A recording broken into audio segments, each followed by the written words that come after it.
Hola, mi nombre es Nair Musa, soy médica clínica del Hospital El Cruce. Hoy vamos a hablar de donante renal vivo. En Argentina, el trasplante con donante vivo representa el 18% del total de los trasplantes realizados por año. Los trasplantes realizados con órgano de donante vivo notaron un importante crecimiento desde el 2008, en donde el porcentaje era el 17,3%, llegando al máximo en el 2016, que fue de 33,4%, y a partir de ese año, como consecuencia del gran aumento de trasplantes cadavéricos, su participación fue disminuyendo, llegando al 18% en el 2021. Utilicé para realizar la clase la guía CADIGO del 2017, que es para la evaluación y el cuidado de los donantes de trasplante de riñón. La guía es acerca de la evaluación y atención de los donantes vivos antes, durante y después de la donación. Las recomendaciones se basan en revisiones sistemáticas y para muchas recomendaciones en las que no hay evidencia se emitieron recomendaciones de expertos. La guía proporciona una visión general de los aspectos clínicos relevantes del donante y destaca puntos claves en cuanto a la evaluación y el seguimiento post-trasplante. En cuanto a la selección del donante, se debe evaluar la voluntad del candidato, los riesgos y los beneficios, explicar de manera clara. Esto debe facilitarse mediante la educación y asesoramiento de los riesgos y se debe formular un plan de atención para el donante. Evaluar la compatibilidad inmunológica, evaluar el estado general de salud para minimizar las complicaciones perioperatorias, evaluar la función renal y la anatomía renal, identificar factores de riesgo cardiovasculares, metabólicos y estilo de vida, evaluar los riesgos de transmisión de infección y de neoplasias, evaluar la enfermedad renal genética y la evaluación psicosocial. Dentro del marco de toma de decisiones, se debe equilibrar los principios éticos de autonomía, beneficencia, no maleficencia, voluntarismo y justicia. El hecho de la donación debe ser voluntario y altruista. Los riesgos y los beneficios de la donación deben ser evaluados para cada candidato a donante y los donantes deben tener la capacidad de dar el consentimiento informado. También siempre se debe ofrecer al donante que pueda arrepentirse hasta el día del acto quirúrgico y que esa decisión se puede guardar como secreto médico. En cuanto al marco legal, en Argentina la ley 24.193 de trasplantes de órganos y materiales anatómicos nos habla de que solo estará permitida la ablación de órganos en pacientes mayores de 18 años capaces, que podrán realizarlo únicamente en caso de que el receptor sea su pariente cosanguíneo o por adopción hasta cuarto grado, o su cónyuge que conviva durante al menos 3 años de forma continua, y este lapso se puede reducir a 2 años si en dicha relación hubiese hijos. En cuanto a las pruebas de compatibilidad, se debe realizar la tipificación del grupo sanguíneo en al menos 2 oportunidades, se debe realizar la tipificación HLA, se deben realizar pruebas cruzadas por citotoxicidad y citometría de flujo al evaluarse en la evaluación pretrasplante y previo al trasplante 48 horas antes.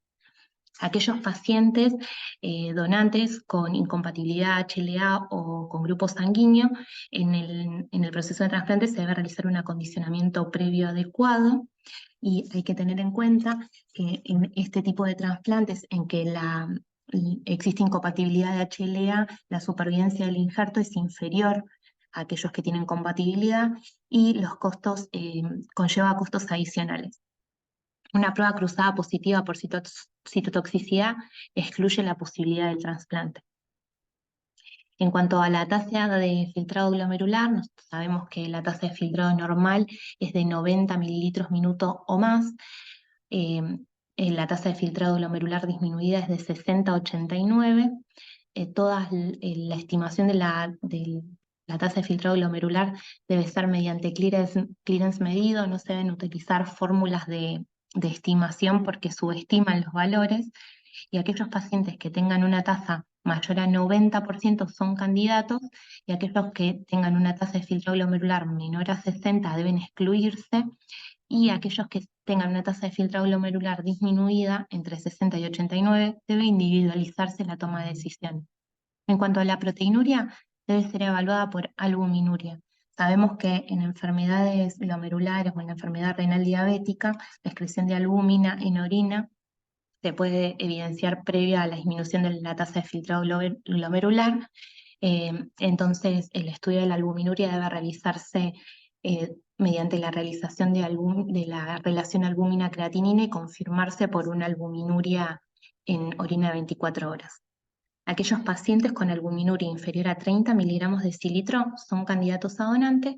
Aquellos entre el que el rango se encuentra entre 30 y 100 debe individualizarse la toma de decisiones, y aquellos pacientes que tienen una albuminuria superior a 100 miligramos de decilitro no deben donar.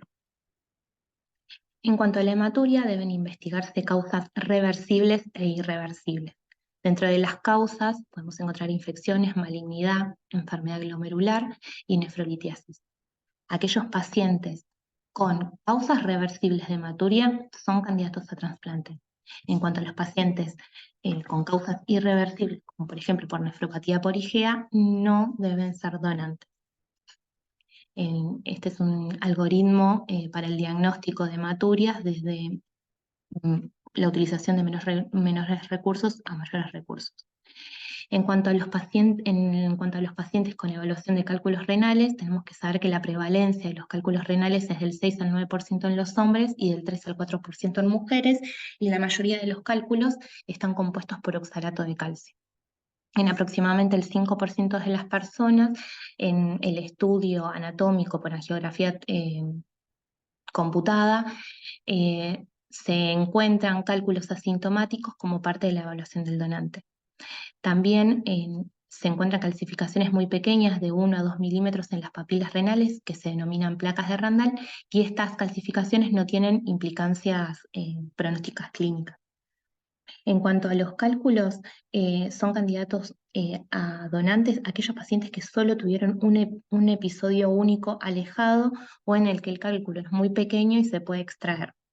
Para el estudio de los cálculos renales se evalúa mediante orina 24 horas con pH, calcio, oxalato, ácido úrico, sodio, potasio y citrato.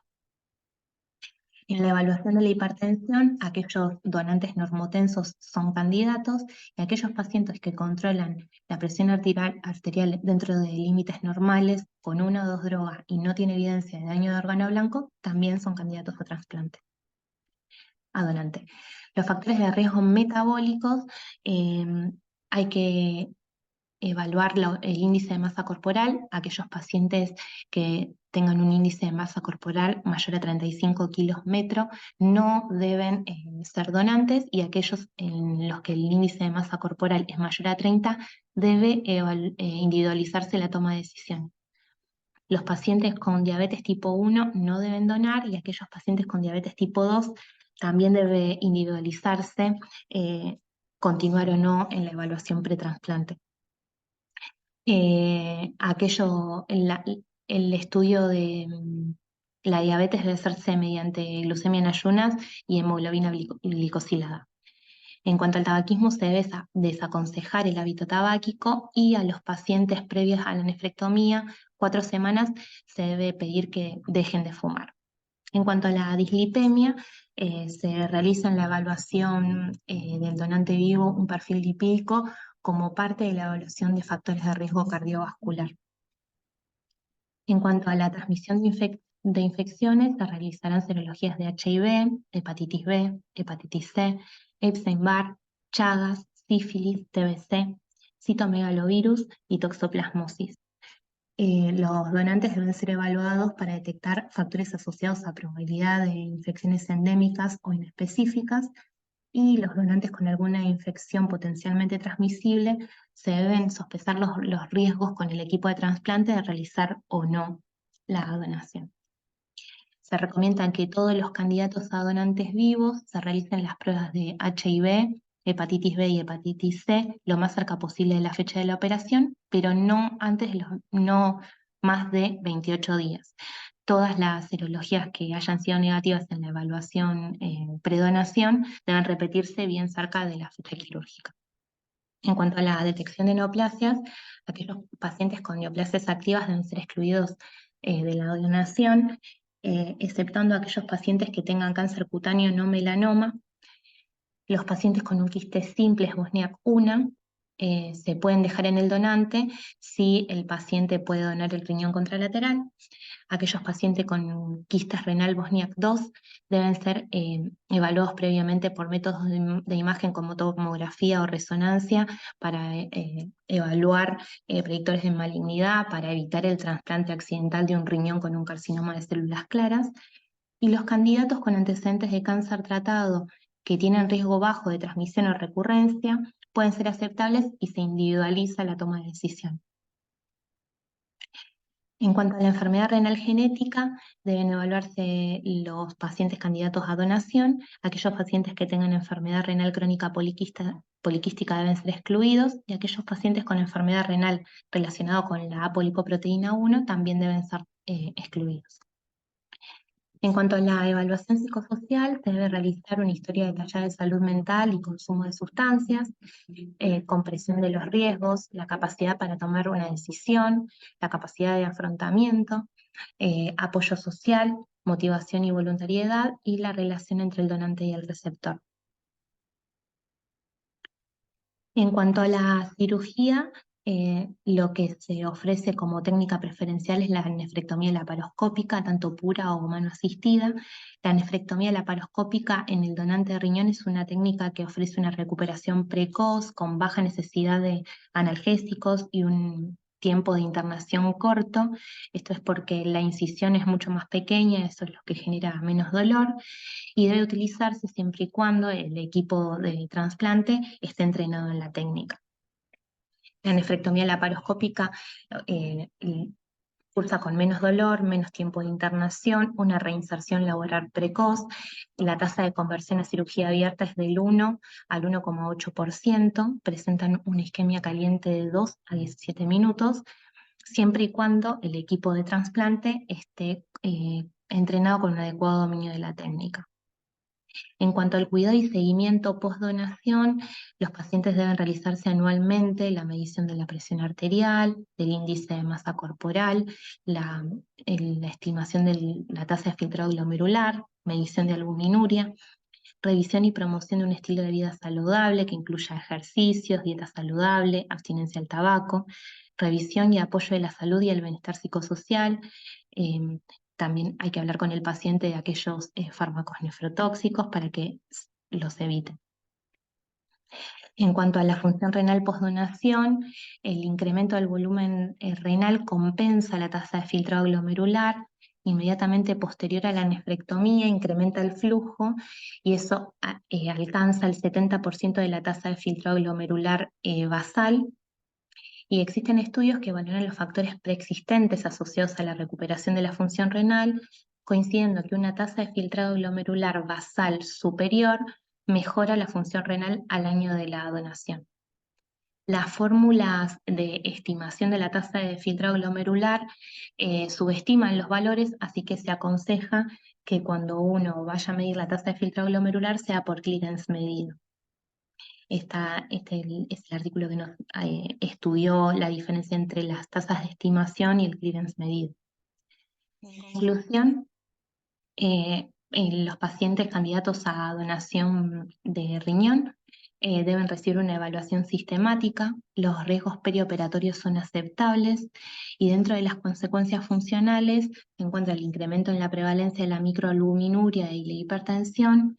Hay que contarles a los pacientes que existe la reducción del filtrado glomerular de aproximadamente el 35%, pero sin embargo, a pesar de la disminución de la tasa de filtrado glomerular, el riesgo de desarrollar insuficiencia renal crónica a los 20 años es similar al de la población general.